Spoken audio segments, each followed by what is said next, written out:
اور آج آپ تصور کریں کہ جب خود عمران خان عدالتوں میں پیش ہوتے ہیں تو ان کے ساتھ وہ جو ہزاروں لوگ آتے تھے، تو اب ان کے ساتھ درجنوں لوگ بھی نہیں ہوتے،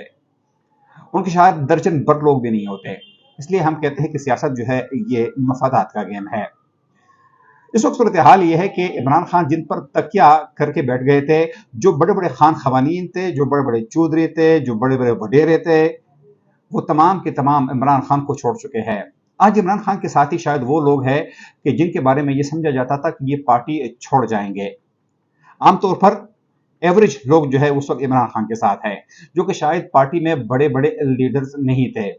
سوات سے اگر آپ سوات کے میئر شاہد علی خان کا نام لے، فضل حکیم خان یوسفزئی کا نام لے،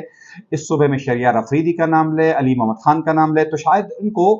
دوسرے درجے کی لیڈرشپ کہا جاتا تھا۔ لیکن یہ تمام لوگ عمران خان کے ساتھ تو آج بھی موجود ہے، لیکن جن پر وہ تکیہ کرتے تھے، جن پر وہ اعتماد کیا کرتے تھے، وہ علی زیدی تھے، وہ عمران اسماعیل تھے، وہ اسد عمر تھے، وہ جو بھی تھے، یہ تمام کے تمام لوگ آج عمران خان کو چھوڑ چکے ہیں۔ اور اس لیے ہم یہی بار بار کہتے ہیں کہ سیاست جو ہے یہ مفادات کا گیم ہے۔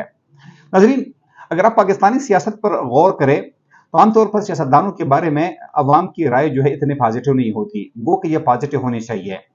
اس وقت بھی دنیا میں جو بہترین نظام ہے، جو بہترین طرز حکومت ہے، وہ جمہوریت ہے، کیونکہ جمہوریت وہ نظام ہوتا ہے کہ جس میں عام شہری جو ہے وہ اپنے بندوں کو منتخب کرتے ہیں، پھر یہی لوگ ایوانوں میں چلے جاتے ہیں، پھر یہی لوگ ریاست پر حکومت کرتے ہیں اور اس کے ساتھ وہ قانون سازی بھی کرتے ہیں۔ لیکن بدقسمتی سے ہم ایسے لوگوں کو اسمبلی میں بیچتے ہیں کہ یہ جو یا تو خان اور وڈیرے ہوتے ہیں، یا تو چودھری ہوتے ہیں، یا ایسے لوگوں کو ہم بیچتے ہیں کہ ان کو عام غریب لوگوں کو احساسات، ان کی فیلنگز، ان کی مجبوریاں، یہ سب کچھ نظر نہیں آتا۔ تو اس لیے ہم یہی کہتے ہیں کہ سیاست جو ہے یہ مفادات کا کھیل ہے۔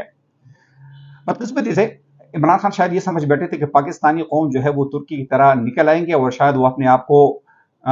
طیب اردگان جو ہے وہ سمجھ بیٹھے تھے۔ لیکن نہ عمران خان طیب اردگان ثابت ہو گئے اور نہ یہاں کی عوام جو ہے وہ ترکی کی عوام ثابت ہوئی۔ ناظرین، سب سے اہم بات یہ ہے کہ آپ کسی ملک کے کسی ادارے پر تنقید ضرور کر سکتے ہیں، آپ ججز پر تنقید کر سکتے ہیں، آپ ملٹری پر تنقید کر سکتے ہیں، لیکن یاد رکھیں کہ اپنے اداروں پر حملہ کرنا، دشمن کے سامنے ان کی تضحیق کرنا اور ان کی اس طرح کے خلاف باتیں کرنا کہ آپ کی ریاست، آپ کا اسٹیٹ جو ہے وہ کمزور ہو جائے، یہ دنیا کے کسی ملک میں نہیں ہوتا۔ آپ یورپ کے کسی ملک میں چلے جائے، آپ امریکہ چلے جائے، آپ مڈل ایسٹ چلے جائے، آپ چائنا چلے جائے، آپ کوریا چلے جائے، دنیا کے کسی بھی ملک میں آپ چلے جائے تو اپنے اداروں پر اس طرح حملے نہیں ہوتے جس طرح یہاں پر کی جاتے ہیں، یا بدقسمتی سے جو ہوئے ہیں۔ لیکن ظاہری بات ہے کہ ریاست جو ہے وہ ریاست ہوتی ہے، اور ریاست سے ایک جنگ ممکن نہیں ہوتی۔ ہاں،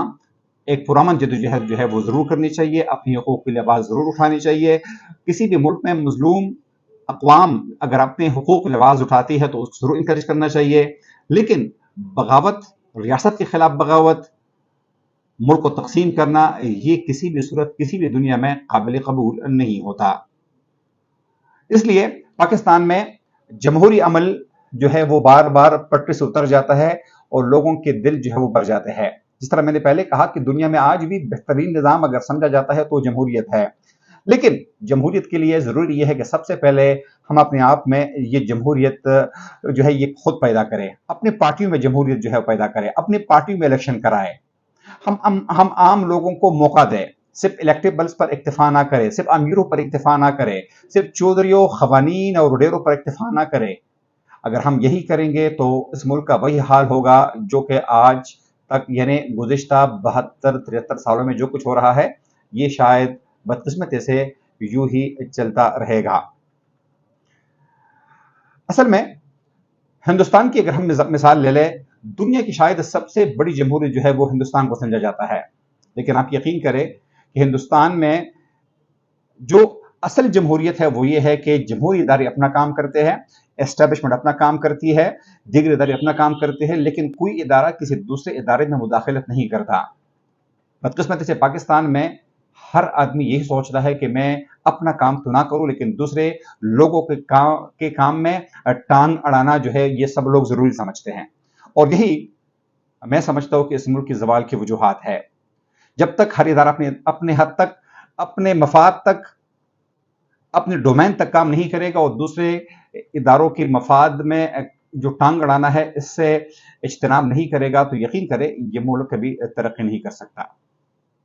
اگلے پروگرام تک اپنے ویزان محبوب علی سوزے کو اجازت دیجیے۔ اللہ حافظ۔